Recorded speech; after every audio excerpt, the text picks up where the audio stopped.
יום חמישי, י"א באלול תשס"א, ה-30 באוגוסט שנת 2001.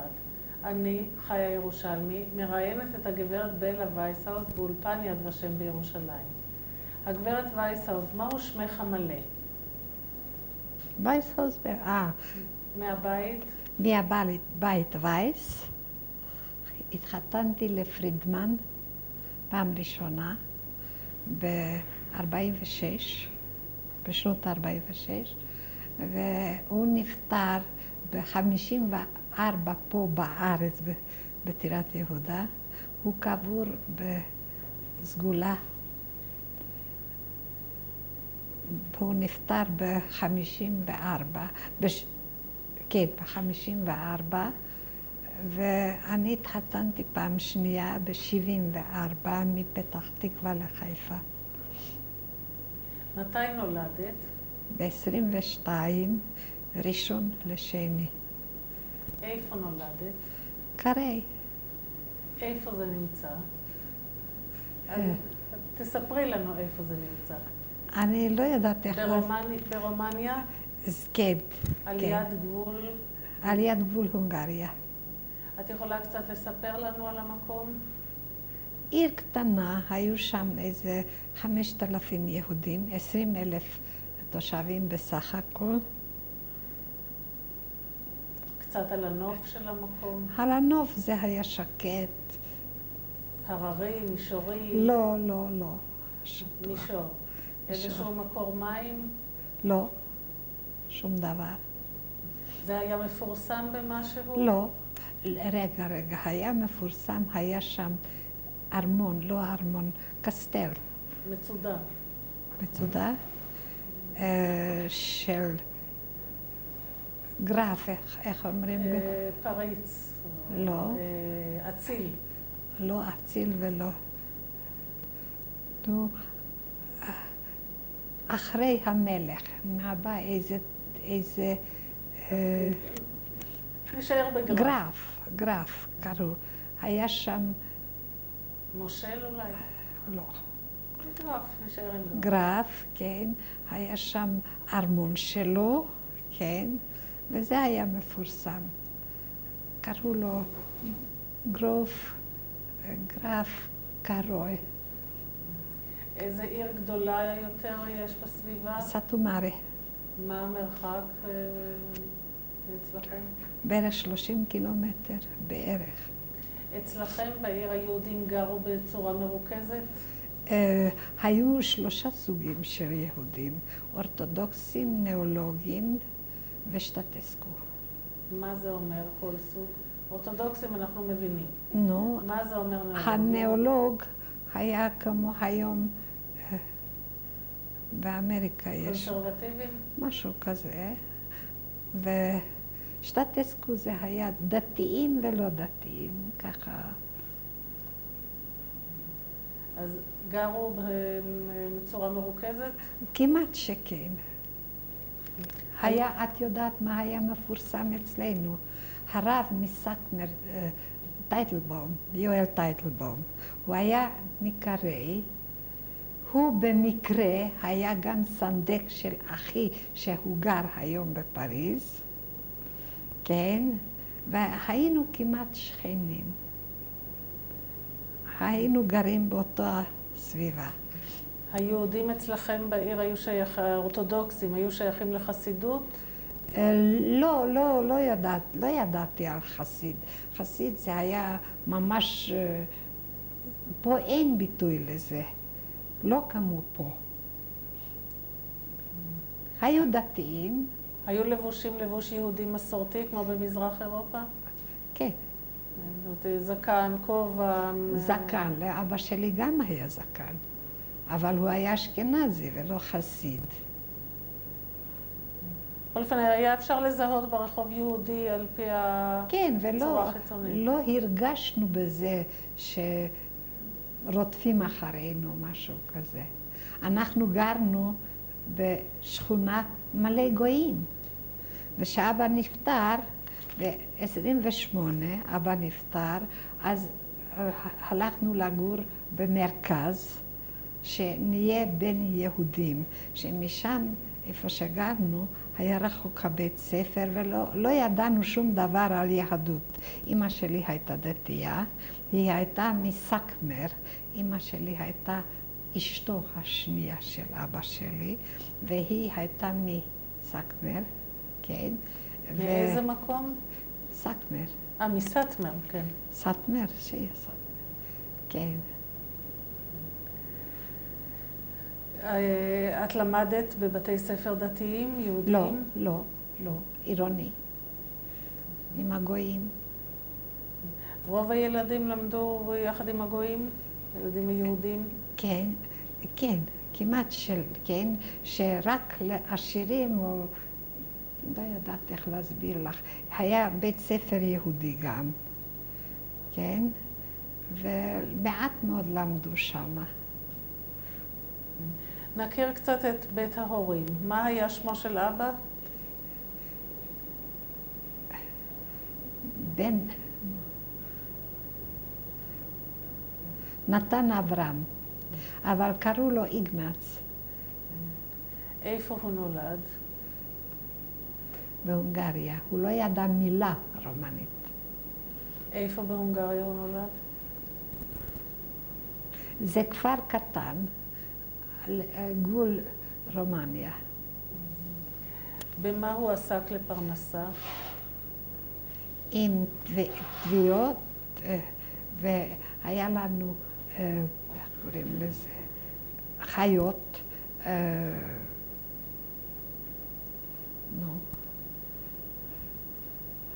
היה משק?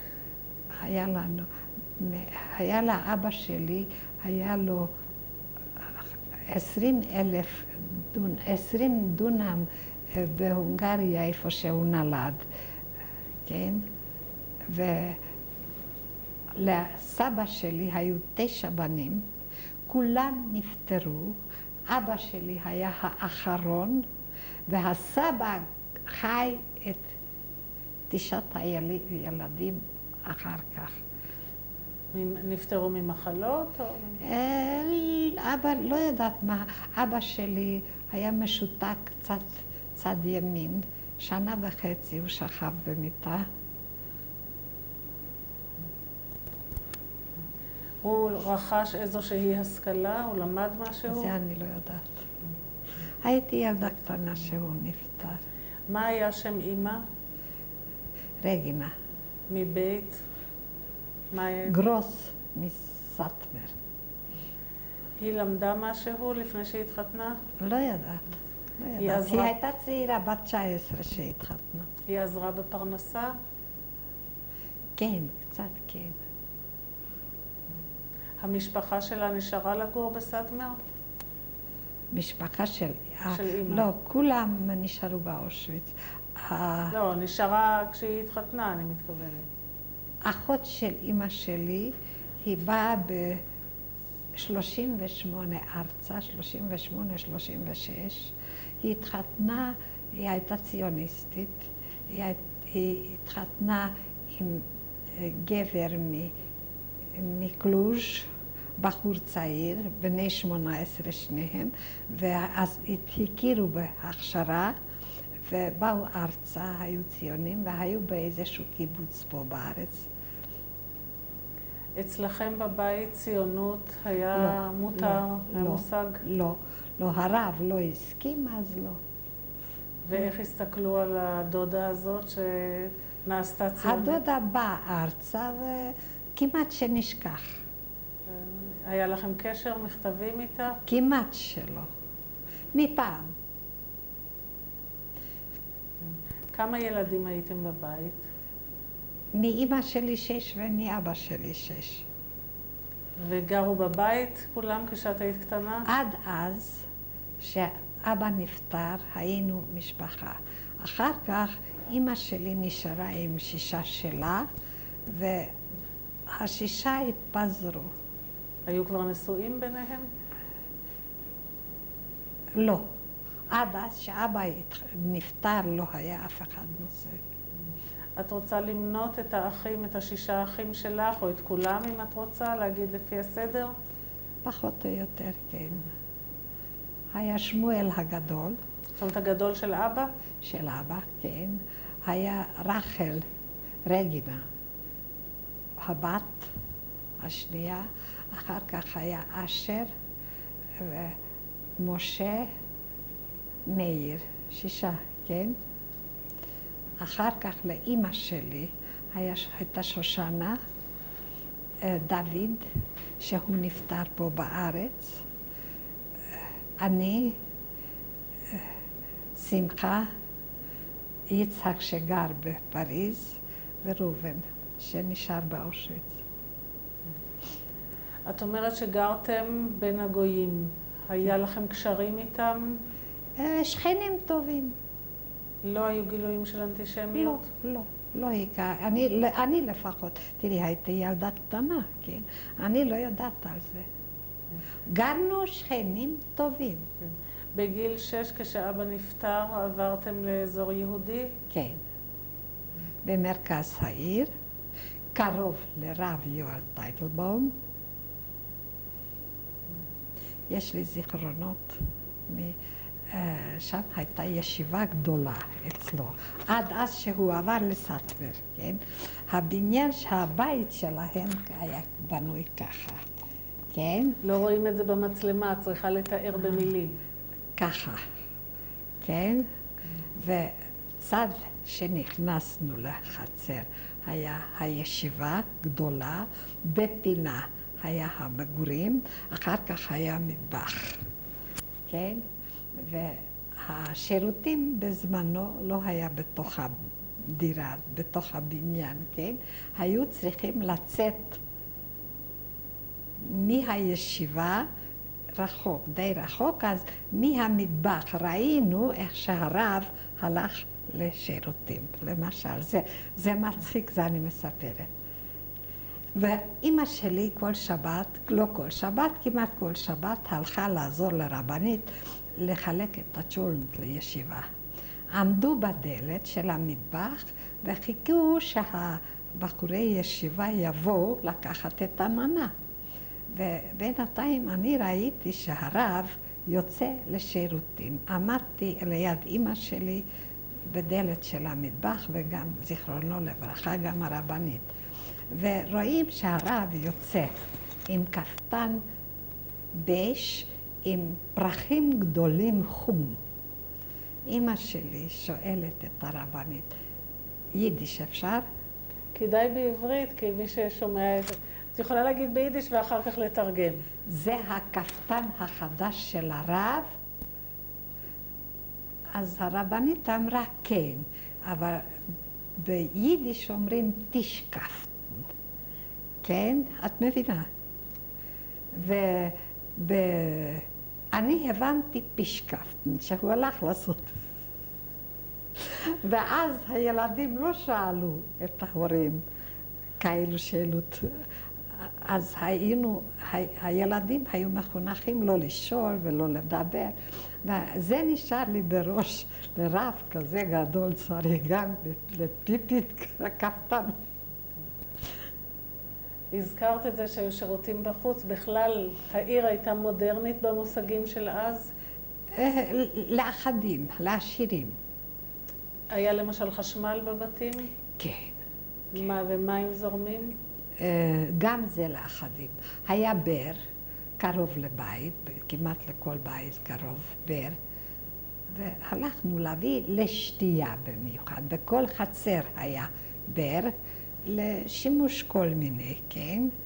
אבל לשתייה היה לא רחוק, ועשו אחדים, עשו גם עסק מזה, שיביא מישהו הביתה את המים, שילמו לו. בדרך כלל גוי? גם יהודים, לא במיוחד גויים. איזה תחבורה הייתה בתוך העיר? מרכבה, עם סוסים. מכוניות לא היו? 1 או 2 בסך הכל. ורכבת? רכבת היה, כן, היה רכבת. כשהתחתנתי, אני גרתי קרוב, זה כבר היה אחרי אושוויץ, כן? אבל הרכבת היה גם קודם. ואני שהתחלתי פעם ראשונה אני גרתי קרוב לתחנת הרכבת. ממש קרוב. בית הספר שלמדת בו, אמרת שזה היה בית ספר ממשלתי. כן. איזה אחוז של ילדים יהודים היה? לא יכולה לה. אחוז יותר בבית ספר ממלכתי, מה שבבית ספר יהודי. המורים היו גויים? כן. והיחס שלהם אל הילדים היהודים, איך היה? לא, אני לא זוכרת הפניה. לא. בשבת למשל התקיימו לימודים? התקיימו, אבל לא היינו חייבים לכתוב. אבל לבוא כן. כן, אבל פעם בשבוע קיבלנו שעה מיהדות, או להתפלל, או להכיר את האותיות העבריות וכאלה. פעם בשנה שעה, פעם בשבוע שעה. קצת על החגים, את זוכרת? חגים מי שרצה, כן. לא, קצת לספר על החגים בבית. אצלנו היה חג כמו פה בארץ. סוכה למשל הייתה לכם? כן, כן. בפסח, את רוצה קצת לספר לנו? כן, אותו הדבר כמו פה. אלא מצה עשו שם במקום, לא היה. היה גם, הביאו לנו מצות ממכונה, כן? אבל עשו בידיים את המצות. ליד הבית כנסת האורתודוקסי. ממה אמא התפרנסה אחרי שאבא נפטר? נורא קשה היה לה. הקהילה עזרה? היה חסד? תראי, היו כל כך הרבה למי לעזור, זה היה קשה. המשפחה עזרה לה? האחים שלה, האחיות שלה? לא היה להם אמצעים. כל הקהילה, הרבה אנשים היו במצוקה. חיים מאוד קשים. כמה שנים למדת בבית הספר היסודי? 6. ואחר כך המשכת ללמוד? אחר כך הפסקתי ועבדתי בספרות, ועבדתי קצת, כן, ואחר כך בא אושוויץ. ההונגרים באו ב-42. באיזה שנה גמרת את הלימודים? לא זוכרת. איך התחלת בגיל 6 או 7? כן, אז שם התחלנו ב7 לבית ספר, כיתה ראשונה. כן. זאת אומרת, נגיד בשנת 29. משהו. עד 35 בערך למדת. כן, לא זוכרת את השנה ככה. ואז במשך כמה שנים עבדת בספרות?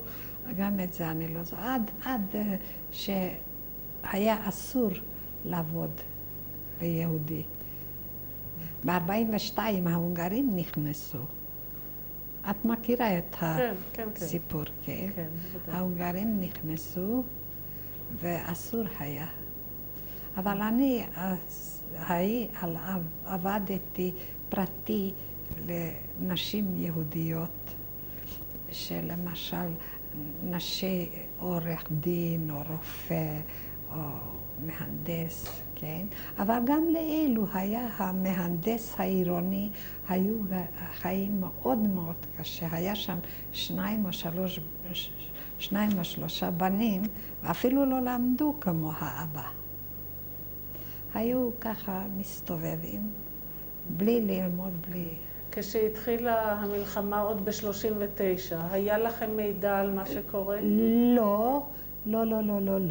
ואצלנו זה התחיל רק ב-42. כן, אני יודעת. אני שואלת במכוון, כשהתחיל ב-39 באירופה, היה לכם מידע מה קורה? אני אגיד לך, פעם מישהו סיפר שאחד מאושוויץ ברח והגיע לבודפסט, וסיפר מה שנסע. לא האמינו לו. אצלכם הגיעו פליטים? מצ'רנוביץ. מפולין לא הגיעו? לא. היה מוכר, פולין, היו אחדים, אבל אני לא יודעת, שבאו קבוצה, זה היה מצ'רנוביץ. ואלו היו מאוד לייבדיק, כן? ואחד מצ'רנוביץ, אצלנו לא היה למשל לשבת דג. אז הוא נסע למרחק כדי להביא דגים לשבת. והוא הביא את זה לבתים כדי למכור את הדג. האחים הקטנים שלך למשל המשיכו ללמוד בתקופה הזאת? של 40, 41, כשכבר היה באירופה בעיות? היו 3. האחות הקטנה ממני, שמחה, היא התחילה לתפור, ללמוד לתפור, ועם האחות הגדולה, שושנה, תפרו. הם התעסקו בתפירה. והאח שנפטר פה, הוא רצה ללמוד סוחר. מסחר, כן. הוא עבד אצל יהודי, וזה היה ככה. היה מחסן גדול, איפה שהיה סחורה. ועל יד המחסן הכינו לחורף עצים. ובין המחסן ובין העצים המרחק לא היה גדול. והיו צריכים להוציא סחורה מהמחסן, ופתאום הוא הרגיש שכל הסחורה מתמוטט ונופל. הוא רצה לברוח, ולא יכל לברוח בגלל העצים. וחתך לו רגל, כמעט לגמרי. אז לקחו אותו, קודם בעיר שלנו היה בית חולים, לא שווה. אבל לא היה ברירה, הכניסו אותו לשם. אחר כך לקחו אותו לקלוז'. קלוז' זה עיר מרכזי בטרנסילבניה. ושם הוא היה בבית חולים יהודי. ועשו מה שעשו, אבל הוא נשאר. הוא צולע, כן? והכי מעניין, עם הרגל הזה, הוא נשאר בחיים, בדחו או איפה הוא היה, אני לא זוכרת. בשנים האלה היו יותר יהודים שעלו לארץ, כמו הדודה שלך? הרב לא הסכים. אבל כולם היו ממושמעים לרב? כמעט שלא. אז באו בשחור כאילו, ולא אי אפשר היה לבוא, שלא היה צ'רטיפיקט. אצלכם בבית היה מישהו שדיבר על זה, מהאחים שלך? אם אסור היה לנו, שהרב לא מסכים, אז אסור. אף אחד לא הפר את המשמעת? לא. זה היה קדוש. במה האחים עבדו? הגדולים? סוחר. מסחר. מסחר, כן. והם יכלו להמשיך להסתובב עם חזות חיצונית, עם זקן, עם... לא, לא היו עם זקן. אף אחד לא היה עם זקן. מהאחים לא היו? לא, לא, לא. אבא שלי כן, אבל האחים לא. אף אח. ותפילה במניין, הליכה לבית כנסת, אפשר היה? זה היה רחוק, ואני לא זו. אז זה אני לא יכולה לענות לך. בשבתות היה... שבת כשר, בהדלקת נרות וזמירות, כל הזה היה. עד מתי היו לכם חיים רגילים פחות או יותר בבית? עד 28. אז אבא נפטר. אני מתכוונת מבחינת המלחמה. עד מתי חייתם בבית, כבר אחרי שעה? 43, משהו כזה, ואחר כך היה גטו, קודם בעיר שלנו, ואחר כך בסאטמר. בשנת 43 כבר? או כשנכנסו הגרמנים? רק לא גרמנים, ההונגרים נכנסו.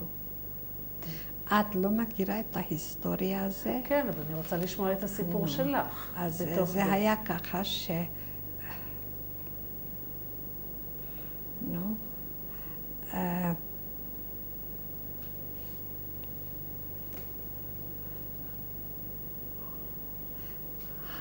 עברנו לסאטמר, שהיה הגטו, כן?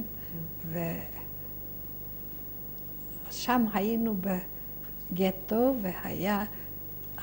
היו משפחות עשירות, והיה להם קשר עם הגרמנים, הקצינים הגדולים, כן? והם גם לא ידעו כמה זמן הייתם בגטו? לא זוכרת. אבל זמן ממושך? אנחנו היינו הקבוצה האחרונה שעזבנו את סאטמר, בגלל שהייתה לי דודה שעשתה משהו למשפחות האלו, היהודיות העשירות, והיה לי אח אשר שהוא היה סוחר והוא ידע לארוז. כדי לארוז למשפחות היהודיות האלו, הוא והדודה שלי, בזכותם אנחנו נשארנו עד הקבוצה האחרונה לצאת לאושוויץ. והכי מעניין שאלו גם לא ידעו. היה הקשר בין המשפחות האלו והקצינים הגרמנים היה קשר חדוק. והם לא ידעו כלום. וכשהם עזבו את סאטמר, גם אנחנו עזבנו. עזבתם לאן? לאושוויץ, ישר לאושוויץ. זאת אומרת, זה כבר ב-44 היה. 44, כן. מאי. אחרי פסח נכנסתם לגטו? במאי, איך זה יוצא? את לא זוכרת עם פסח, אחרי פסח? לא זוכרת. כמה מבני המשפחה הייתם ביחד בגטו? תשמעי, לאחותי הנשואה, רחל, היה לה גיסה שהתחתנה עם גוי. והיא ואחותי, ואחותי של רחל, והייתה לה ילדה בת 9, ואנחנו, אח שלי, הדוד הזה, שנפטר פה בפתח תקווה עם הרגל, היינו 9 נשים שירדנו מהרכבת. באושוויץ. באושוויץ, כן. לפני כן שמעתם פעם את השם הזה? לא. לא. לקחו אותנו כאילו שהולכים לעבוד במחנה עבודה, והתכוננו לזה, והיינו צעירות, צעירים, כן, גברים לא כל כך היו אצלי, שהבנים היו במקום אחר, כן, והיינו 3 בנות בבית, ואחות רחל, וגיסתה, כן. גיסתה לא הייתה מוגנת בזכות הנישואים עם גוי? לא. אלא הוא היה מאוד בסדר, היינו במין קרנטן כזה, כן? היה גדר, והוא בא, הוא נורא אהב אותה, הגוי הזה, והוא הביא לנו כל יום אוכל. איך זה התקבל במשפחה או בחברה שמישהי מתקבלת? זה לא היה כמו שהיום, זה היה מקובל שיש פה ושם גוי או גויה במשפחה. לא היה נידוי? לא, זה היה טבעי. ירדתם, את אומרת, 9 בני משפחה באושוויץ, מה קרה? אז מהר מהרכבת ירדנו, והיינו לבושים במעילים במאי, אמרו, הולכים לעבודה, אז שיהיה לנו מעיל, ואמרו שכל אחד ייתן את הזהב או את הכסף למישהו שבן כוח או שנגיע, עושים חיפוש בגוף ונצטרך בן כוח או לתת. ואני הייתי נקייה, לא הבאתי שום דבר על סמך זה, כלום איתי, וכשירדנו מהרכבת אמרו בן רגע לפי 5 להסתדר, היינו 9 נשים, ופתאום קצין גרמני עושה לי עם היד שאני אצא. חשבתי שחיפוש גוף, כן? ואני הולכת, ואיך שאני הסתכלתי אחורה, כבר לא ראיתי את אף אחד. ואני הייתי היחידה שנשאר בחיים. בזכות מנגלה. זה היה מנגלה שסימן לך לבוא? כן. לאן הוא לקח אותך? לצד החיים, והיתר... זאת אומרת, זאת הייתה סלקציה. כן. סלקציה ראשונה. מה קרה איתך בהמשך? אז להתקלח. זאת אומרת, הכניסו אותך לתוך קבוצה. בין אנשים שאף פעם לא ראיתי אותם. התקלחנו, עשו לנו קרחת, לקחו לנו את הבגדים וקיבלנו בגדים אחרים מהמחסן. והפולנים אמרו שאתם רואים שם את האש, שם נשרפו ההורים שלכם. ולא האמנו שכזה דבר קיים, בלתי אפשרי. והרגשנו גם את הריח, ובחיפה גרתי, וכשנסעתי לכיוון כפר עטה או משהו, שיש שם גם משהו שבוער מן הערובה. בתי הזיקוק. כן, ותמיד כשאני עברתי שם, תמיד חשבתי כאילו שזה אושוויץ. אחרי זה, לאן לקחו אתכם? היינו באושוויץ, ועל ידינו, אני הייתי בבלוק 21, אני לא זוכרת. היינו באיזשהו בלוק באושוויץ. שאר הבחורות מאין היו? מהאזור שלכם? כל מיני. אני בקושי לא היה לי זמן להכיר מישהו, כן? ועל ידינו היה גדר חשמלי, מין,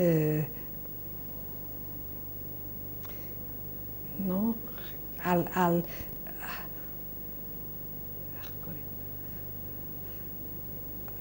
אפר כזה. ערימת אפר. ערימת אפר, כן, ובאמצע גדר חשמלי, ולמעלה פה ושם היה חייל גרמני. מגדל שמירה. כן, ובצד השני היו סלובקים עם כל המשפחה, והם ידעו כבר מזמן, הם קראו לזה צ'לאגר. צ'כים היו לו סלובקים, כן? והם ידעו הכל.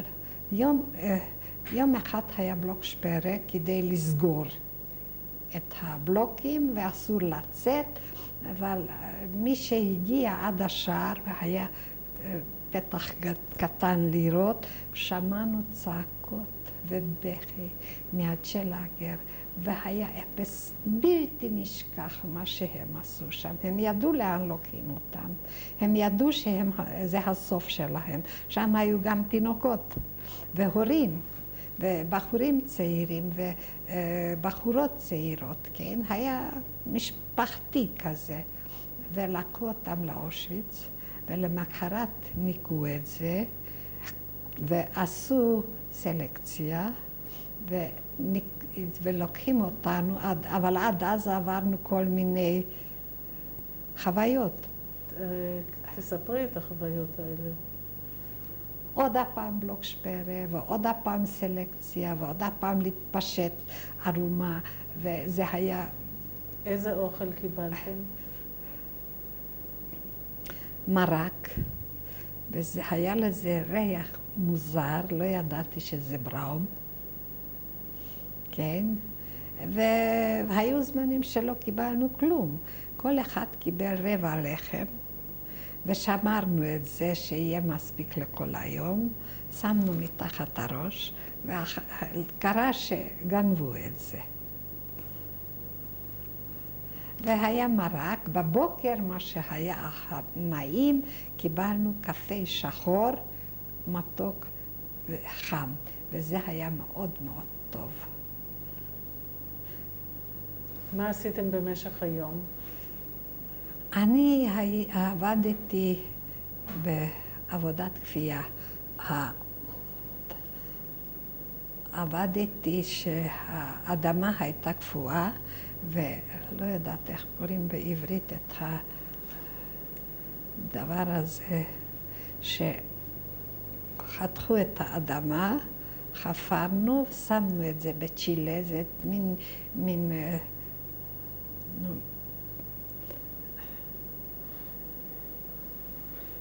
מריצה גדול, כן? וזה היה קפוא, הפסי רכבת, מין כזה דבר, והמריצה הזה נסע עם זה, ואנחנו הצטרכנו לדחוף את זה, וזה היה קפוא, שהיה קר, וקשה היה לדחוף את זה, מלא עצים, מלא אדמה. ואמרו שהיה שם מנהר, וכאילו לטעות את האויב האמריקאי או את האנגלי, שרצו להעביר את הנהר מכיוון הזה לכיוון אחר, שיהיה... להטות את הנהר. להטות אותם, כן. זה עשינו. ופעם הייתי עם חום גבוה, ופתאום הרגשתי מכות על הגב, לא פעם, כמה פעמים, אבל לא מהגרמנים. ממי? מהיהודים. קאפו? אצלנו היו נשים. קאפו. הייתה שם בחורה עם כמו מלכה, ככה היא הייתה נראית. בת יהודייה, בת של עורך דין יהודי מאפריש, מסלובקיה. שמעת אפריש? לא שמעת. והיא הייתה רעה. היא יכלה להרביץ אחדים עד המוות. ולא רק היא, עוד כמה כאלו, קאפו כן? והיא, כשהיא הלכה על הכביש הלאגר, כמו מלכה, ותמיד היה לה מקל ביד, והקול שלה היה ככה, כמו לקפיטן, כן? והיא הייתה ביחסים טובים עם הגרמנים, עם קצינים, והיא ארגנה את הכל. איזה תנאים היו לכם לשינה? 15 במיטה של 1.5 מטר ו1.5 מטר, או 2 מטר על 2 מטר קומות, כן? ולא פעם נשבר מלמטה, אז עלינו. את אומרת מיטה, זה מה שאנחנו מכירים היום בתור מיטה? לא. אז תתארי את זה. לא, אני לא יודעת איך. בהונגרית אני יודעת. זה היה קרש עם... קרש, כן. מה היה על הקרש? שמיכות. ואולי, לא יודעת, לא זוכרת מה היה. את התיידדת בינתיים עם איזה שהן לא בנות? היה מתי, כל יום משהו, מיטה אחרת, כל יום קבוצה אחרת. עשו אפל, כן, ויצאנו, ולמחרת קיבלתי שכנה אחרת. את קיבלת מספר? כן, יש לי. ומה המספר? 13,298. א'. רואים משם?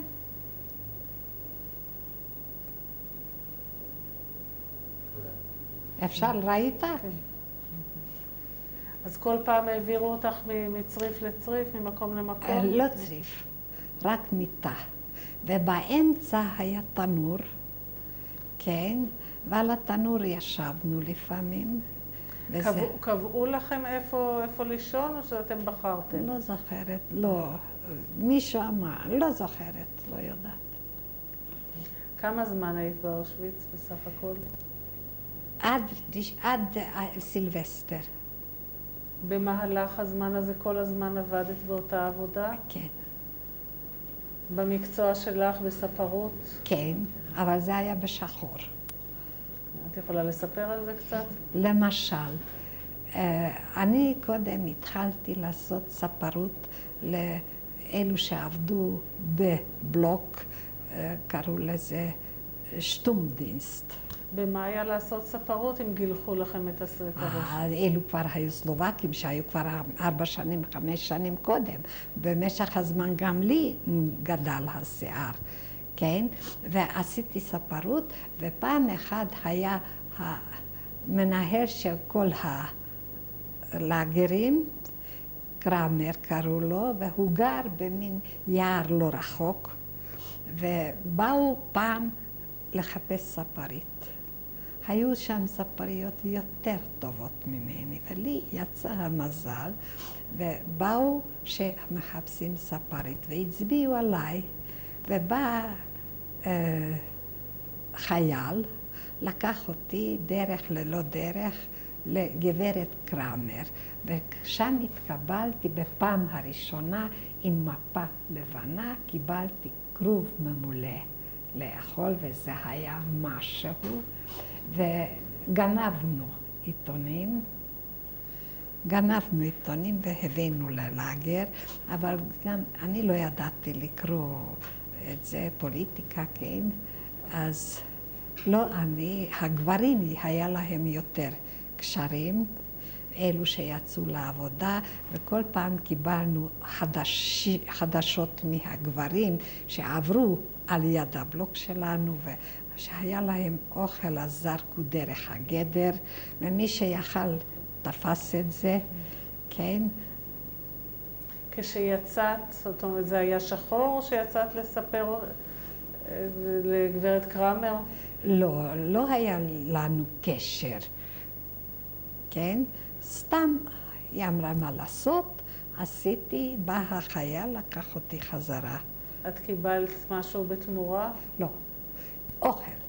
בפעם הראשונה קיבלתי על מפה לבנה, היתר הפעמים אני לא זוכרת, אבל כל פעם קיבלתי ממנה אוכל. בתוך המחנה, אלה שסיפרת אותם, את קיבלת תמורה? כן, אוכל או בגד. אז הייתה קצינה, גרזה קראו לה. היא הייתה יפה וחתיכה, והיא ראתה שאני יוצאת מהלאגר, לאן אני הולכת? לגברת קרמר, איזה כבוד. אז היא אומרת לי, ככה לא תלכי. אז באתי למחסן, קיבלתי בגדים יותר טובים, וככה מפעם יצאתי, וזה היה יחס מאוד טוב בגלל זה. ועם הגברת קרמר את החלפת איזשהו דיבור? אני לא זוכרת, לא חושבת. איזה מגורים היו להם שם? גם את זה אני לא זוכרת. כמה פעמים? בין היער היה להם מין כמו שיש לשרון, נו? חווה? מין חווה כזה, כן. הם היו להם ילדים? גם את זה אני לא זוכרת. אבל זה היה נראה בית נורמלי של אנשים מן היישוב. כן, אבל הם היו גרים בנפרד, ככה. הקצינים. כמה פעמים הלכת לשם? גם את זה אני לא זוכרת, מפעם. ואז לא רק בגדים קיבלתי זכות לעשות טוש, וזה היה תענוג בלתי נשכח. וחוץ מזה, לפני כן היה חורף, הייתה בלוק שלם עם מלא ברזים בשני הצדדים, וגם ליד הקיר איזה 4-5 שורות של ברזים, ובשני הצדדים. היה קר, והרצפה הייתה קפואה. ורציתי בכל זאת להתקלח, וסבון לא היה, סבון ריף. את יודעת מה זה ריף? אתם קיבלתם את הסבון הזה? קיבלנו, כן, אבל זה לא היה סבון. אז כלור, אקונומיקה, זה היה, והלכתי והתקלחתי עם כלור, ערומה, יחפה, עם מים קפואים. ככה שהיד נדבק לברז, וככה התקלחתי. ולא קרה לי כלום. נשארתי בחיים. היו עוד דברים שאת רוצה לספר עליהם במהלך התקופה של אושוויץ? יש הרבה דברים, אבל אני לא זוכרת. לא רק שלא זוכרת, בשבת הייתי מוזמנת להורים שלו, לטירת יהודה, ואני מכירה את המושב הזה 50 שנה. ולא ידעתי איך זה קרה, התבלבלתי בדרך. אם את מכירה שם קצת, יש ברקת ויש שוהם, והגעתי לברקת והגעתי לשוהם. כל בוקר אני הולכת לטייל שאני חייבת. וב-5:50 יצאתי, ולא ידעתי, אז במקום ללכת ישר, הלכתי ימינה. אני מכירה את הדרך 50 שנה. אני אמנם לא גרתי שם, אבל ביתי גרה כבר יותר מ-20 שנה שם, ומפעם אני באתי אליה, כן, מחיפה, ולא יודעת איך התבלבלתי, שכיחה. וגם על דברים שקרו לפני הרבה שנים? לא, אז כזה דבר לא קרה לי. קרה לי, גרתי בטירת יהודה, ובעלי נפטר, והצטרכתי לצאת מפעם לפתח תקווה. את לא מכירה שמה. והיה כל 3/4 שעה מהכביש לפתח תקווה אוטובוס. ולא יודעת מה עשיתי בפתח תקווה כל פעם,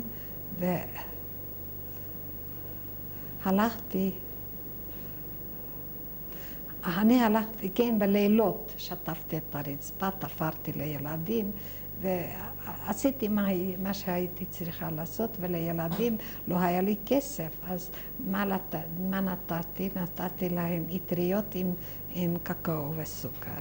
זה היה האוכל, ומרק עגבניות.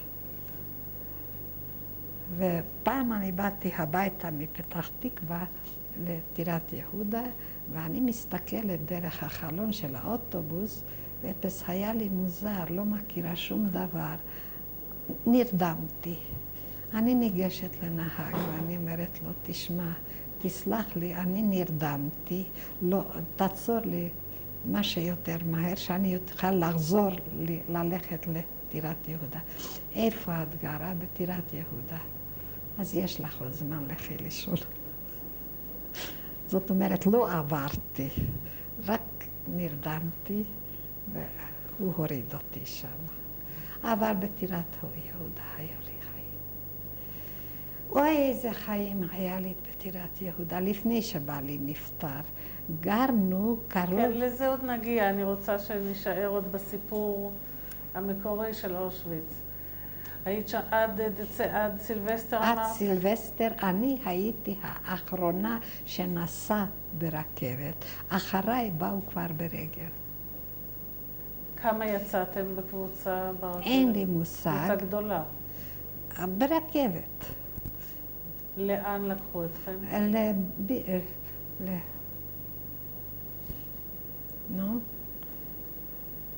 ברגן-בלזן. זו הייתה נסיעה ממושכת? לא זוכרת. נתנו לאכול, נתנו משהו לדרך? גם את זה אני לא זוכרת. הגעתם לברגן-בלזן, ומה קרה איתכם שם? את יודעת עם מי גרתי בברגן-בלזן? המזכירה של בנש. לא יודעת מי זה בנש. איך קוראים לו? נו, כמו ראש ממשלת של סלובקיה.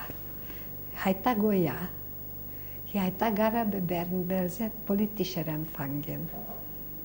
אסירה פוליטית. כן, ושם גרתי איתה יחד במקרה. היא הייתה יחד עם האסירות הרגילות? היא הייתה פוליטישר ואנחנו היינו סתם יהודים. סתם. והיו שם גם פולניות פוליטישר. ואלו החזיקו במחסן לחם ומה שקיבלנו לאכול. וורסט וריבה וגבינה, מה שקיבלנו לאכול. אני קיבלתי מהם בזכות זה שגם הייתי ספרית שלהם, גויים יפהפיות, 3 בנות או 2 בנות ואימא. גויות. מאין היה לך כלים לעבוד בספרות? מגניבה ובשביל לחם. ומה קיבלת תמורת העבודה גם? אוכל או בגד. ופעם קרה לי שזה הכל יצא ללילה, מה שעשינו, כן? אז פעם בלילה רציתי לבוא לבלוק שלי, כאילו הביתה, ופתאום מאיזושהי פינה התנפלו אליי הרוסיות. הבלתי לגליות, איך אומרים? גם אסירות? אסירות, כן. התנפלו עליי, הפשיטו אותי ערומה לגמרי ולקחו לי את האוכל הכל. גנבו לך גם את הבגדים וגם את האוכל. הכל, הפשיטו אותי. נו, איך קוראים לזה? נו, פליליות? לא פליליות, גם פוליטישה. נו, גם... קומוניסטיות? לא, לא, לא. שהיו גרים ביער. נו... הצוענים? לא. פרטיזנים? פרטיזנים, כן. בתוך המחנה הם היו? כן, היו סגורים, הם. פרטיזנים שנאסרו. כן, היו שם, ולא יודעת איך יצאו משם, ותפסו אותי ולא הרגו אותי, רק מה שהיה לקחו. אבל את יודעת איך, היו רעבים ואכלו את האוזניים ואת האף של המתים. של המתים? כן, פרטיזניות. את ראית דבר כזה? כן, כן, כן, את זה הם. היו רעבים. מאין קיבלת לבוש אחר? אני אומרת לך, הקצינה הזאת, גרזה, דאגה לי. ועבדתי לא רק לקרמר, אלא עבדתי גם בבלוק לקצינות גרמניות, וקיבלתי תמיד משהו. ככה שאני לא סבלתי כמו כולם. אני סבלתי פחות, אני לא אומרת שלא סבלתי. הידיים פרנסו אותך. כן. את יכולה לתאר קצת את ברגן-בלזן כשהגעתם, איך זה היה נראה? גם את זה אני לא יכולה, אלא שם לא היה קרמטוריום. את יודעת מה זה קרמטוריום? אז המתים היו ברחוב, וכדי לאסוף אותם, לקחו שתי בנות, כן, אנחנו היינו רק גברים לא היה אצלנו. אז לקחנו אחד, שני הידיים, השני, שני הרגליים, ועשינו ככה וזרקנו למעלה. היה ערימות כאלו גדולות של מתים. זאת אומרת, אמרו לכם לעשות את זה? כן, ועל זה קיבלנו חתיכת לחם, בגלל זה. איפה אתם, בתוך איזה מבנה אתם גרתם בברגן-בלזן? בלוק. גם באותם תנאים של דרגשים? לא יודעת אם בדיוק אותם התנאים, אבל בלוק של מין צריף עץ גדול. ואוכל סיפקו לכם בצורה מסודרת? פעם כן, פעם לא, שבמטבח גנבו, בכל הדרך שזה הגיע אלינו, בכל הדרך גנבו מזה. כל אחד לקח קצת. כן. כמה זמן היית בברגן-בלזן? עד השחרור. במהלך הזמן הזה היו עוד אירועים שאת יכולה לציין? לא בדיוק, לא זוכרת. את הכרת שם, התיידדת עם בנות? לא היה מתי שכל פעם קיבלתי מקום אחר לגור. לא, אלא פעם פגשתי שם חברה ילדותית. זה היה עוד באושוויץ, אם אני לא טועה. אני פתאום אומרת לי מישהי בדרך, שלום על שמי.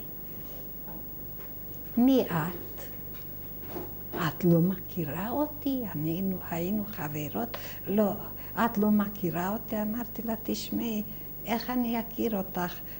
כל פעם עוד 1,000 נשים אחרות, ובמיטה מישהו אחר. זה אי אפשר, היא אומרת לי, אבל אותי שהיינו חברות בילדות, אותי את לא מכירה? לא. בסוף זה התברר שמין בת דודה. והיינו חברות, הלכנו יחד בבית ספר. בגלל הצורה שכל כך השתנתה? היא הייתה כל כך רזה, ובגלל הקשר שלי עם הגדולים, שנקרא ככה, אני ביקשתי שיכניסו אותה לאיזושהי עבודה, שהיא תישאר בחיים. אז היא קראה לי הצידה יהודייה, במעמד. אז היא אומרת לי, את מי את רוצה פה לשים בעבודה? אי אפשר היה להכיר אותה. בטוסיק לא היה טיפת בשר, רק 2 עצים חדים כאלו. אני לא יודעת איך היא ישבה בכלל על זה. ובזמן קצר היא נפטרה שם. בזכות הקשרים האלה עם הגדולים, כמו שאת אומרת, יכולת לעזור, חוץ מהסיפור הזה? לא היה למי, לא הכרתי את אף אחד, אבל מפה ושם נתתי. למי? לא יודעת, ולא עשיתי מזה פרסומת. כן? ראיתי, והיה לי, נתתי. היו קערות כאלו, בורדו, וזה המחסן קיבל ריבה, למשל. אני קיבלתי קערה כזו גדולה, מלא ריבה. מה אני אעשה בן אדם אחד לבד עם ריבה כזו, ולא היה לי גם איפה לאחסן את זה. ולא רק גלידה, קיבלתי וורסט גדול, אחרים קיבלו כמה פרוסות. נקניק. נקניק, כן. ויתר הדברים, גם איזשהו גבינה, קוראים לזה קוורבלי. כמו פה המשולשים האלו, אבל זה היה מאוד טעים, וגם זה היה לי, ונתתי, את מי שראיתי נתתי. ולמי נתתי אין לי מושג. גם באושוויץ וגם בברגן-בלזן, היה משהו מבחינת קיום מצוות שאפשר היה לעשות? אני רק יודעת שבא יום הכיפורים, הדלקנו נרות, וכולם בחרו. מאין היה לכם נרות? לא יודעת. סידור למשל היה למישהי? גם את זה אני לא יודעת.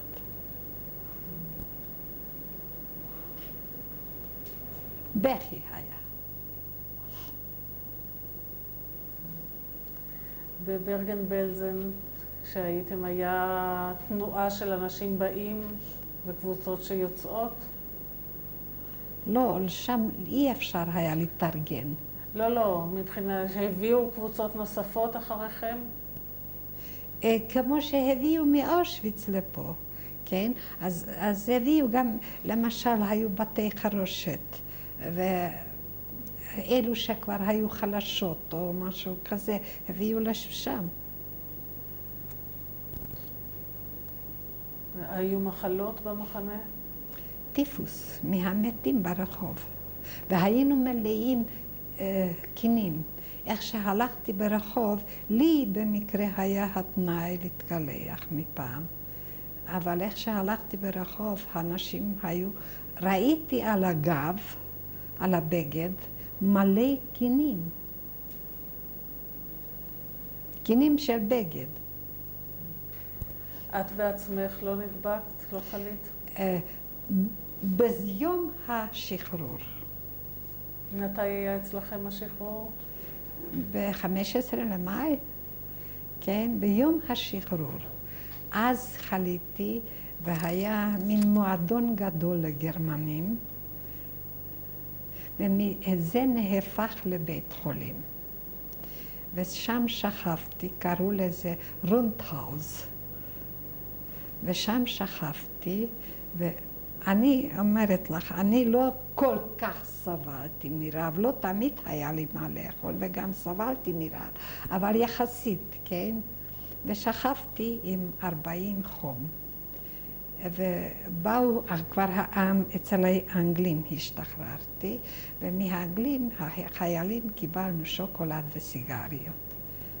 ונתנו, מתו הרבה אנשים מהאוכל הקרבי שהחיילים קיבלו.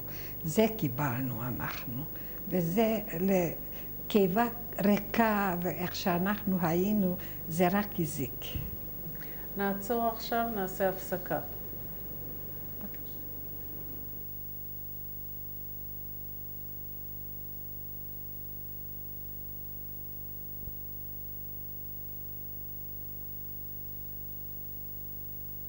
אנחנו נמצאים בשחרור בשנת 45 בחודש מאי.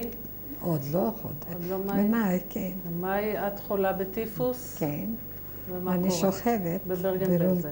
בברגן-בלזן, כן, וסטודנטים לרפואה מבלגיה בקבוצה כדי ללמוד עלינו, על חולים, כן? ולא רצו לעצור ליד המיטה שלי, שאני הייתי היחידה, שהייתי קצת אנושי. היתר היו סקלט, את יודעת מה זה סקלט, כן? מוזלמנים. מוזלמנים, כן.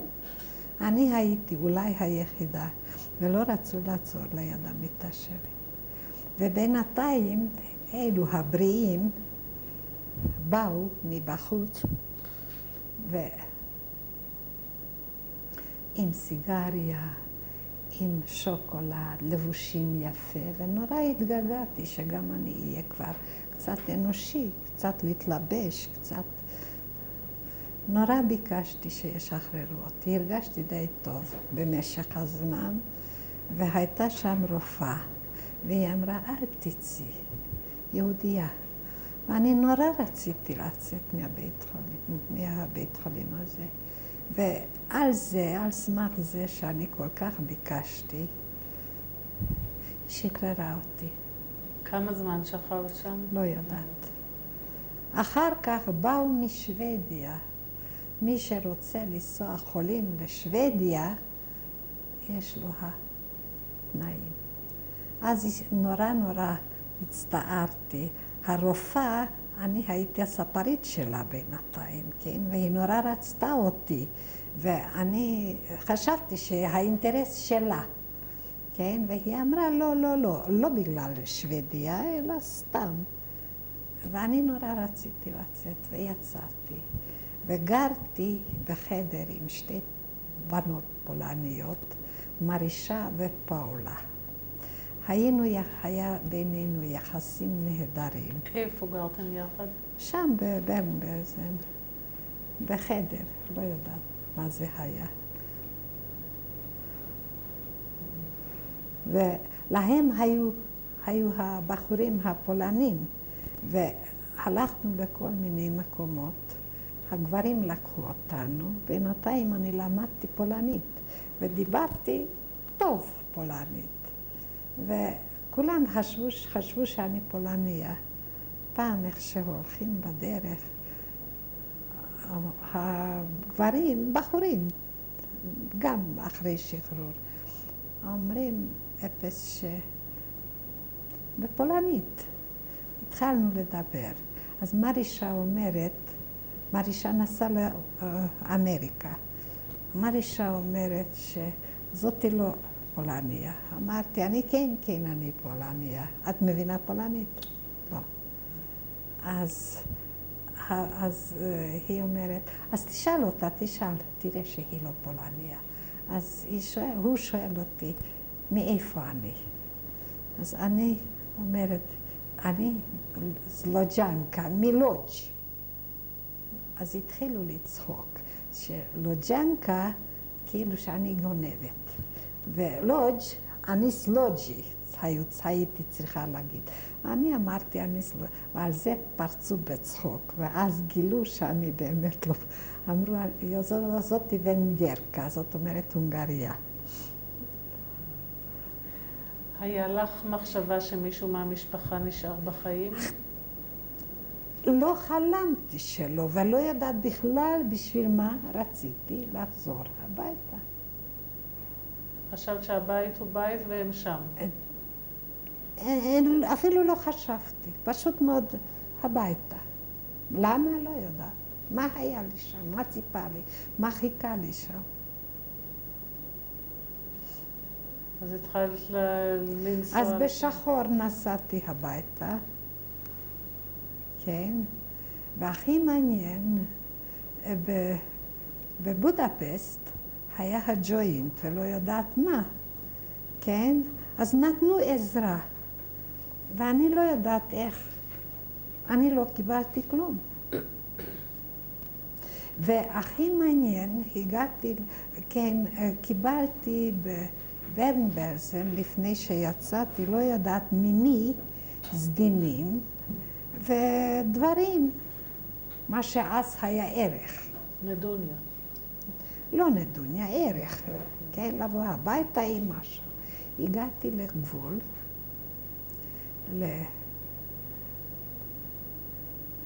לא חשוב, בהונגריה, והחייל שהיה צריך לבדוק את החבילה, לקח את הכל. והיה היהודי, כאילו, ואני ניגשתי לגבר הזה, ואמרתי שהחייל שבדק אותי לקחה ממני. אז הוא אמר לי לשתוק. וזה אחרי המלחמה. אחרי המלחמה, כן. מתי הגעת בסופו של דבר הביתה? יולי, אוגוסט, לא זוכרת. מה מצאת בבית? לא היה שום מצב, לא היה לי דלת לפתוח. הבית היה תפוס על ידי אחרים? זה, אני אגיד לך, הבית שלנו היה בין הגויים בסוף העיר, ואנחנו הלכנו לגור במרכז העיר, ושם זה לא היה בית שלנו.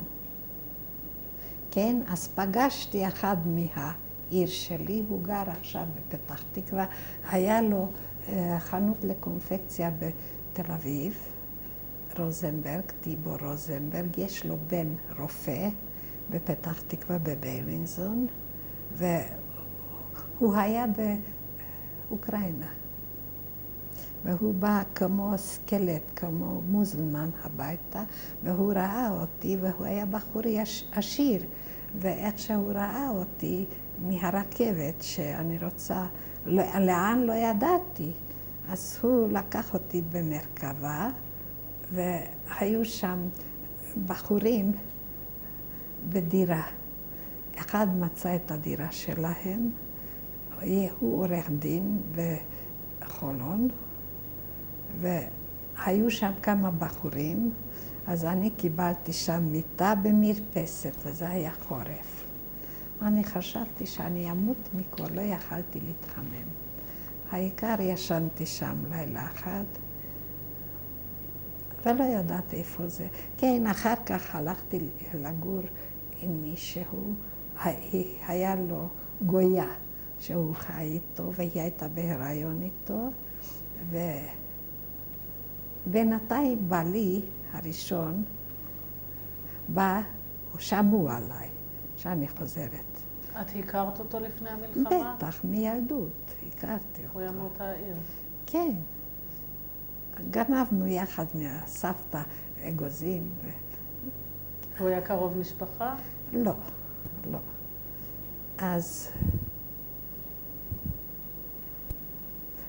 אז הוא רוצה להתחתן איתי. לא שאלתי מה, מי ידעתי, המשפחה, פרידמן, משפחה בסדר, בערך באותו הרמה של הדת. אמרתי כן, לא היה לי ברירה. איפה הוא היה בזמן המלחמה? הוא היה בקלוז' בשטרף קומנדו, משהו כזה. מה זה? בעבודת כפייה? משהו כזה, כן, בקלוז'. והוא בא הביתה, להם היה קרוב לתחנת הרכבת, הבית נמצאת שמה, עד היום, והוא אמר, הוא שאל, בואי תהיי אשתי, מה אכפת לי מי הוא, מה הוא, רק שיהיה לי בית.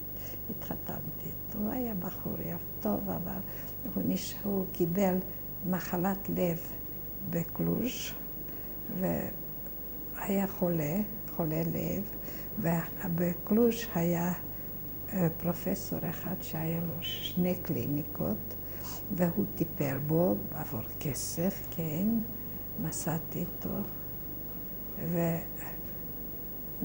ודוקטור רייך מסטומרה, הוא היה קרדיולוג, והוא תמיד אמר, אם תיסעו לארץ ישראל, זה יעזור לך ששם המזג האוויר חם, וזה טוב לך. ובכל זאת מזה הוא נפטר. מהמשפחה המורחבת חזרו בני דודים שלך, דודים? בני דודים לא היו לי. מצד אבי היו, ולא יודעת, הם גרים פה בארץ, מאח אחד, בת ובן. היום כבר אולי עוד חיים, לא יודעת, וייס. ומהצד של אמא? מצד של אמא היה לי דוד בבודפסט, היה לו חנות לגרביים. הוא עבד בקורווינר, אז את לא שמעת בטח. והוא פתח חנות רק לגרביים בבודפסט. לא היו לו ילדים, אבל היה לי דוד, אח של אמא שלי, צולע, והיו לו ילדים, ו6 או 8 ילדים. אשתו נפטרה, אף פעם לא ראיתי אותו ולא אותה, ושם נשארו ילדים, ובגלל זה שלזה לא היו ילדים, אימצו ילדה ממנו. היא ניצלה מאושוויץ, שהיא לא זוכרת מה היה לה, היא הייתה באיזשהו מוסד. והיא נשארה בחיים, אף פעם לא ראיתי אותה ולא יודעת עליה כלום. והילדים, יתר הילדים, נהיו קצינים בצבא בהונגריה. אחר כך כבר נהיה קומוניזם שמה. כשחזרת הביתה, איך היה היחס אל היהודים מצד השכנים הגויים? אני לא הלכתי לכיוון ההוא. אבל לא היה לך קשר עם הגויים? אולי פעם הייתי שם, לא זוכרת. לא.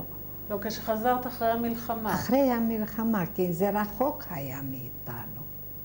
אני גרתי ליד תחנת הרכבת, בקצה הזה של העיר, ואני גרתי פעם בקצה השני. אני לא מדברת על השכנים שהכירו אתכם, אני מדברת בכלל לאוכלוסייה הגויית. אז זה בסדר היה. לא היה לנו. את התחלת לעבוד, לנסות להתפרנס? לא, אני התחלתי לעבוד עם בעלי, היה לנו חנות, מלון ומסעדה, ושם עבדתי. זה נשאר עוד מלפני המלחמה? זה היה של אבא שלו. ומה קרה עם זה בזמן המלחמה? זה נשאר לתפקד? לקחו את הדלתות, את המשקוף, את הרצפה, היה מעץ. הכל הגויים גנבו משם. אז הייתם צריכים לשפץ הכל? אז במשך הזמן, כל פעם קנינו עוד מיטה ועוד דלת תיקון ועוד לא יודעת מה. ושם היה לי גם דירה, 2 חדרים, 3 חדרים והכל. מתי נולדו הבנות? הבת הגדולה נולדה ב-47 והקטנה ב-51 ברומניה. והיא הייתה בת 3 ימים שעזבתי את רומניה. לעלייה לארץ. כן. גם פה יש סיפור. לבעלי היה בת דודה, מורה לצרפתית, והיא התחתנה עם דוקטור רב מצ'כוסלובקיה. הוא קבר אישה ולא יודעת כמה ילדים. זאת אומרת, נשארו באושוויץ. והוא בא מסלובקיה לבוקרשט, והוא חי שמה, והוא סיפר שיש לו רכוש פה בארץ ישראל. אבל כל כמה זמן הוא היה צריך להופיע במשטרה שהוא לא ברח. יום אחד הוא כותב לנו מכתב, אם אתם רוצים לעלות לארץ, יש לי הקשרים, אבל זה יעלה 10,000 לי. בטח שרוצים, ו10,000 לי בסדר, אנחנו נשלם. ואחר כך הוא כותב מכתב, הוא מאוד מצטער, זה הקצין או מי זה היה, הוא לא יכול לעזור שהוא עצור, ונגמר העסק. בינתיים היה לנו שכן בקרי, אז הוא אומר, תכתבו לו שאני נותנת 20,000 לי, שיסדר לי צ'רטיפיקט. כתבנו לו, והוא ענה שאי אפשר שהבן אדם הזה שיש לו הקשר הוא עצור. בסדר. פתאום אנחנו מקבלים את הצ'רטיפיקט. והוא לא כתב שהוא עשה משהו. מגיעים לבוקרשט, אין דירות להשכיר. ואני עם ילדה בת שבוע. עוד לא שבוע אפילו. אמא שלה, של עדי. ואני מחפשת דירה.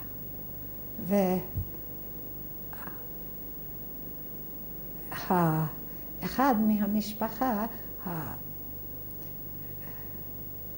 היא הייתה מורה לצרפתית, בת רוזנברג, חמתי גם הייתה בת רוזנברג, היא הייתה מורה לצרפתית, והיא התחתנה עם דוקטור רב סלובקי, והוא שהשאיר את אשתו, זאת אומרת, לקחו אותה לאושוויץ עם הילדים, והוא רווק. אבל כל שבוע הוא היה צריך להופיע במשטרה שהוא בסדר.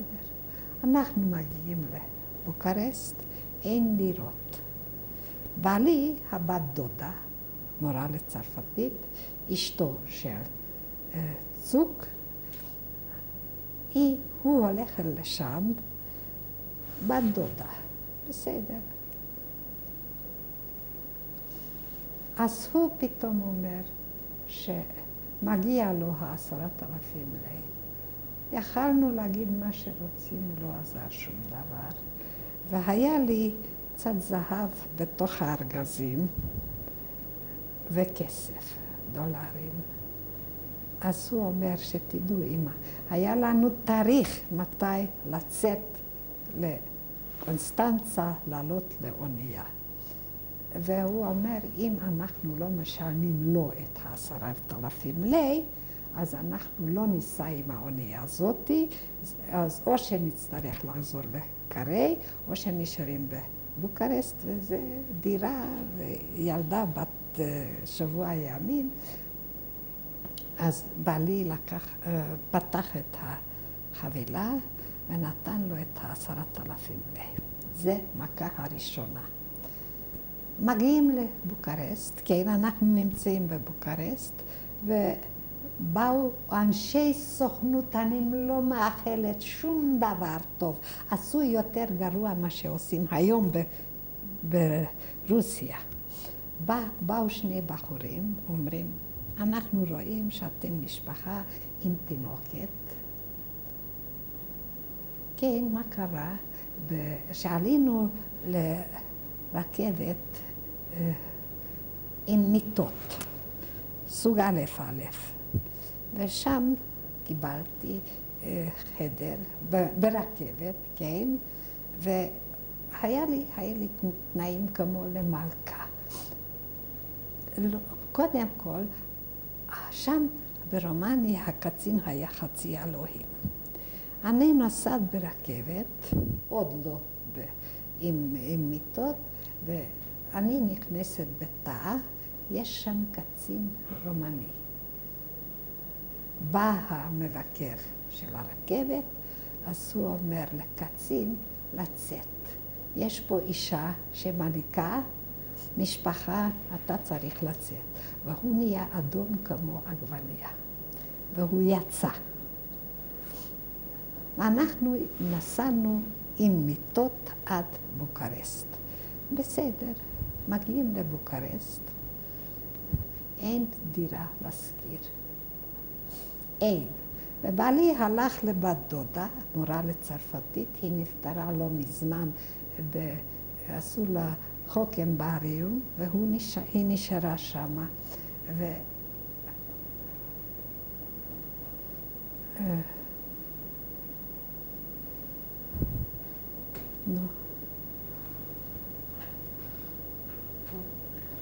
כן, אז בעלה, דוקטור לרב צוק, בא לתת לו את הכסף. אז בעלי נתן לו את הכסף כדי לא להישאר. אחר כך באו אנשי סוכנות ואומרים, אם אנחנו משפחה, שנקבל תא בנפרד באונייה, צריכים עוד 10,000 לי. ונתנו להם גם, ככה שהגעתי, ככה לארץ. אני מגיעה לקונסטנצה, עולים באונייה, ואני מקבלת מיטה שלישית, מיטות כאלו, עם שני הילדים. את הגדולה, אמא שלו, החזקתי בין הרגליים, ואמא שלה, אותה בעצם, כן, על החזה. וככה נסעתי, ובעלי על הרצפה בין 500 איש. בשביל 10,000 לי, הם גנבו. את יודעת מה זה? כמו לשדות מת. הם ידעו שאנחנו בתחנה האחרונה, אז איך אפשר לקחת את הגרוש האחרון מאנשים כאלה? אנשי סוכנות. אותו הדבר הם עושים היום ברוסיה, נותנים ניירות שהם יהודים והם גויים בשביל כסף. כמה זמן לקחה הנסיעה לארץ? איזה 3-4 ימים. מתי הגעתם? ב1 באפריל. 51. כן. אז מה, אני מגיעה, יורדים מהאונייה בחיפה, ואני עולה לרכבת, לנסוע לירושלים.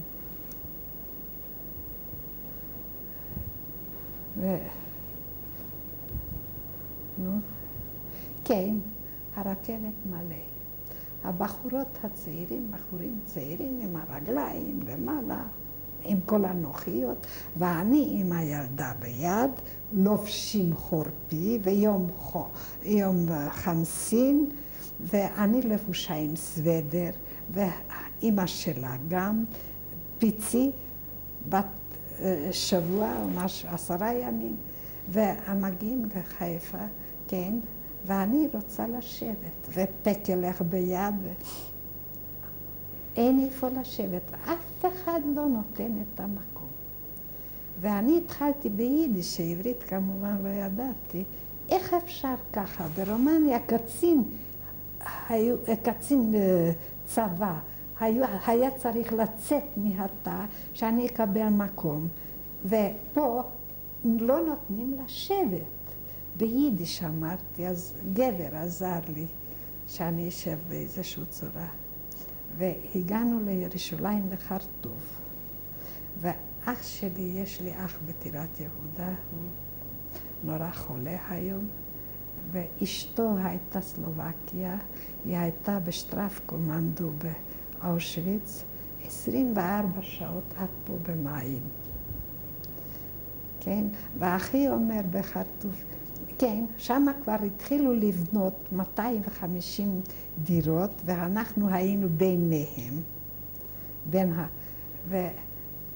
ואחי בא, הוא ממושב, טירת יהודה, זאת אומרת מברקת, ואז הוא אומר, אין פה שום דבר, ממה תחיו פה, בואו, אני אתן לכם עז, שיהיה לכם כל יום חלב, אני נותנת 10 עופות שיהיה לכם ביצים. כלום שהגעתי, אלא זיכרונו לברכה היה להם פרות. ולא יכלתי לאכול שום דבר, הכל הגיל אותי, והצטרכתי להניק את הילדה, אמא שלה. והכניסו את החלב, ושחלבו, היה להם כמה פרות, ושמו את זה. אני לקחתי כוס חלב, ושתיתי. זה היה לי הדבר היחיד שיכלתי. באה גיסתי, זיכרונו לברכה, לקחה את הדלי, חלב אי אפשר לשתות, היא אומרת שצריך לתת לתנובה. אם לא נותנים את החלב לתנובה, לא נקבל תרובת, ואם אין סיפור, אני ידעתי תרובת, תנובה, אני ידעתי מה זה. גרתי כמה ימים אצלם, ככה שאפילו זה לא היה לי. ואחר כך קיבלתי מבחור צעיר חדר ומטבח, שהוא קיבל את זה, ועברתי. וההבטחה נשאר הבטחה, לא עז ולא ביצים ולא עוף ולא שום דבר. כמה שנים גרת בטירת יהודה? מ-51 עד 60.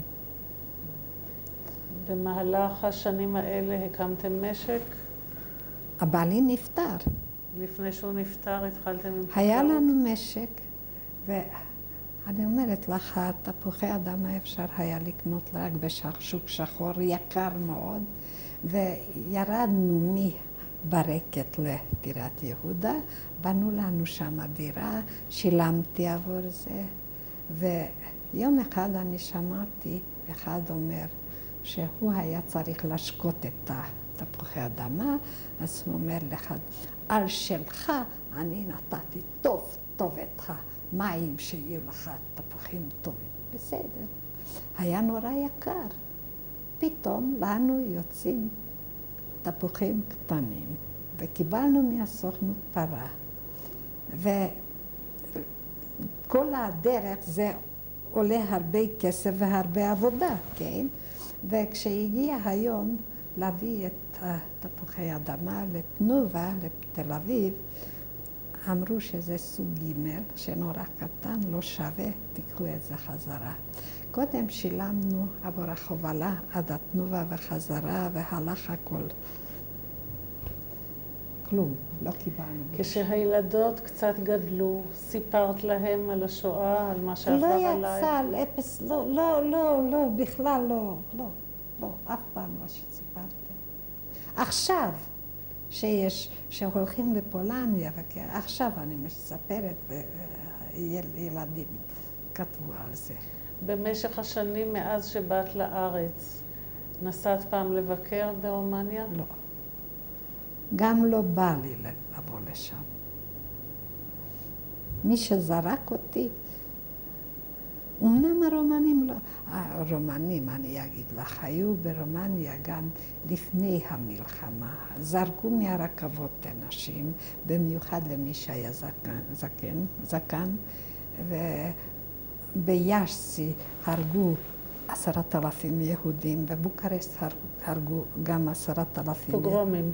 כן, והיה לפני כן שעוד לא היה השואה, היה אחד כמו פה היום נגיד ערפאת, כן? היה אחד מבוקרשט, בא בלבוש נציונל, בא אלינו לעיר והיה קלוב, מין מועדון, ובמיוחד העורכי דין ורופאים וכאלו הלכו לשם לבלות. ובא, דנילה קראו לו, הוא התחיל להגיד נגד היהודים, אנטישמי גדול.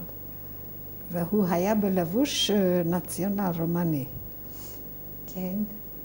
ואחד היה קאופמן, בן אדם גדול, הוא נתן לו סטירה. ואחר כך שאלו אותו, כמה עלה לך? אז הוא אמר, עלה כמה שעלה, אבל היה שווה. אחרי שעזבת בטירת יהודה, לאן עברת? פתח תקווה. גם שם היה ועד בטירת יהודה. ואני שילמתי עבור הדירה שבנו את זה. ואני רציתי את הכסף חזרה, שאין לי מי לצאת מטירת יהודה. דירה כבר קיבלתי בטירת יהודה, דירה לא מגיעה לי. כן? ורציתי את הזכות ורציתי את הכסף. ואמרו לי, היה אחד מושקוביץ', והוא היה הוועד, כן? הוא היה ראש הוועד בטירת יהודה.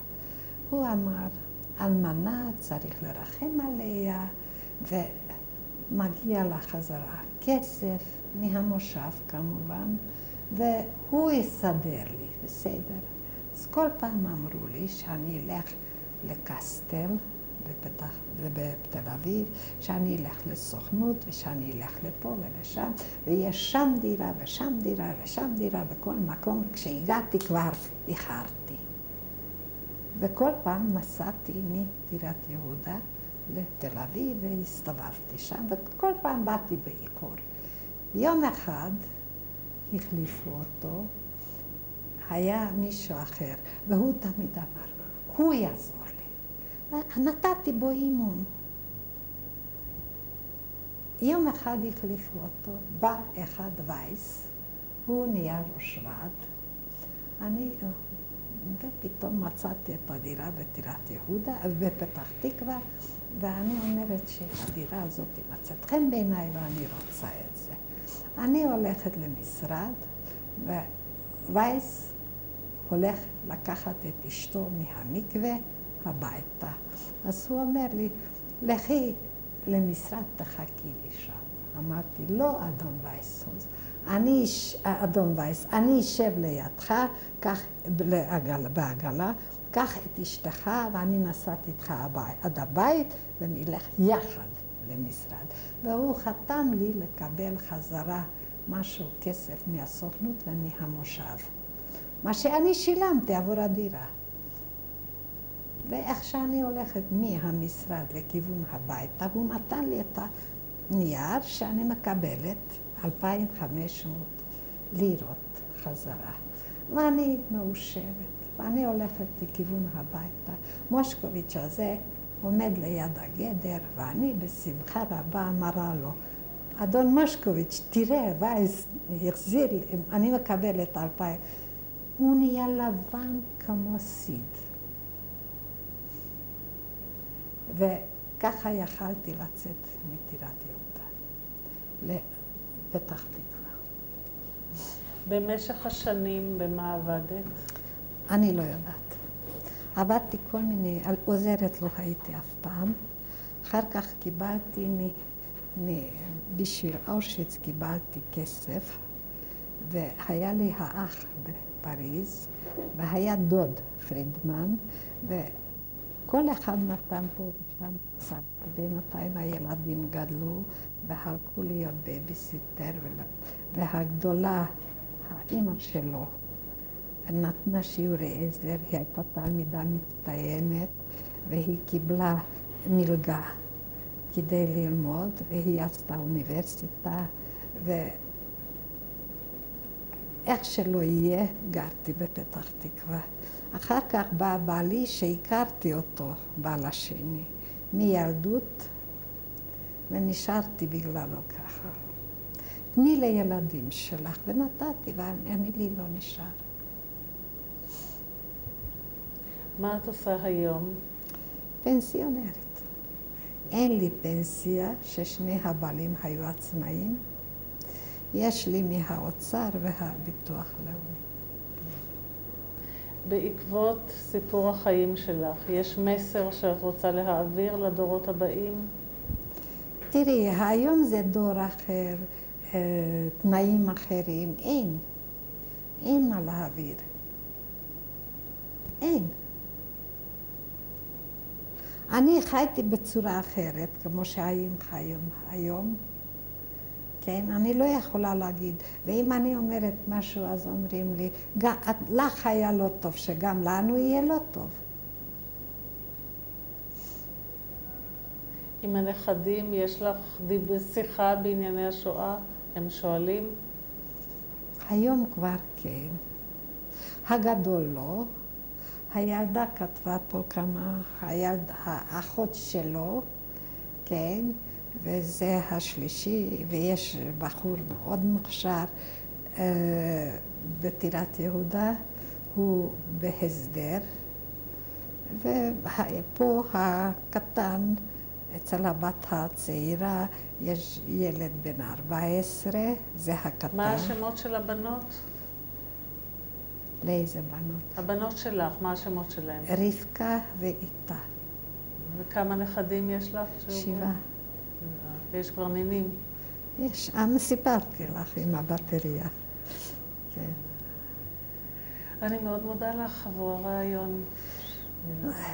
לא יודעת מה להגיד לך, אולי לא היה כדאי, כל העסק הזה. זה מחליש אותי מאוד.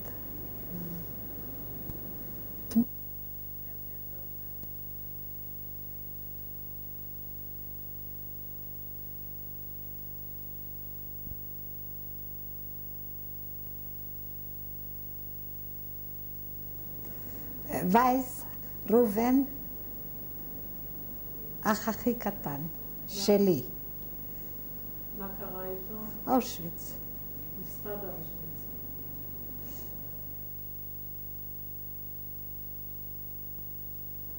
אלו 3 אחים שלי מלפני המלחמה.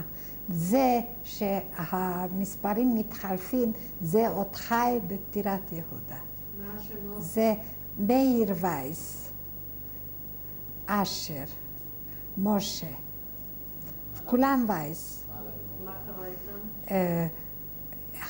האמצעי נשאר לא יודעת בדיוק איפה, כן?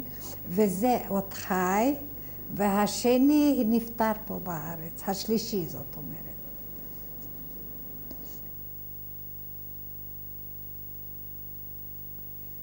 דוד וייס ובלה וייס. הוא נפטר פה בפתח תקווה ואני פה.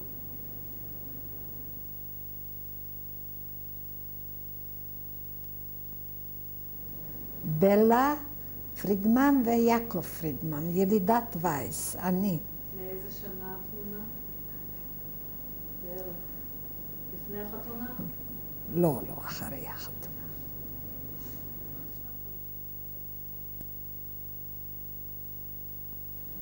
לפני שעלינו ארצה, יעקב פרידמן, בלה פרידמן ורבקה פרידמן, שהיום היא צפריר.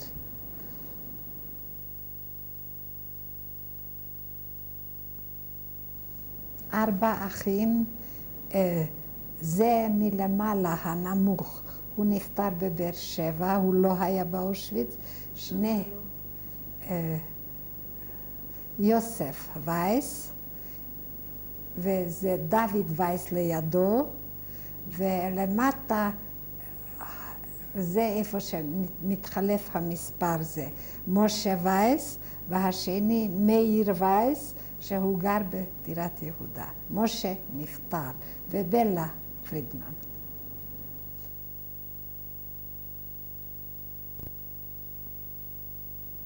אני בן אחי של משה וייס, הבת שלי רבקה צפריר, ולידה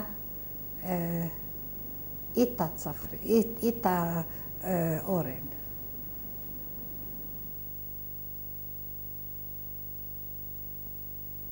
יוסי אורן ואיתה אורן, איתה הבת שלי, איתה פרידמן בעצם.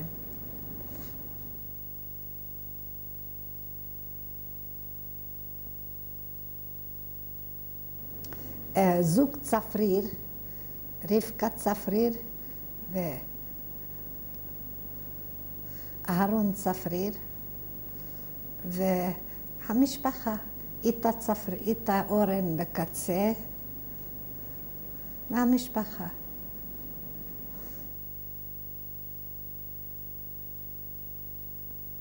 באמצע, על יד הכלה, זה יעקב צפריר, ועל ידו, על יד הכלה, איתה אורן, ומצד שני בן דוד של צפריר, ושלושה ילדים של לא, הילד הקטן עם השעון הזה,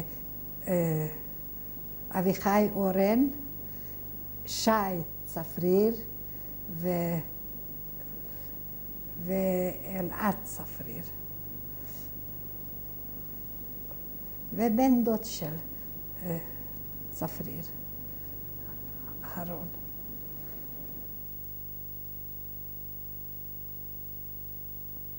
על יד החתן, אפרת צפריר.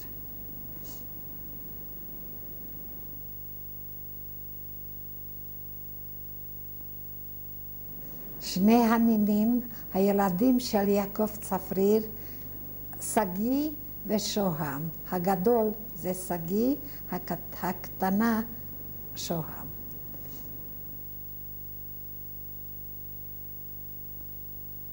שקית שבלה וייסהוז הביאה מאושוויץ, מברן-בלזן.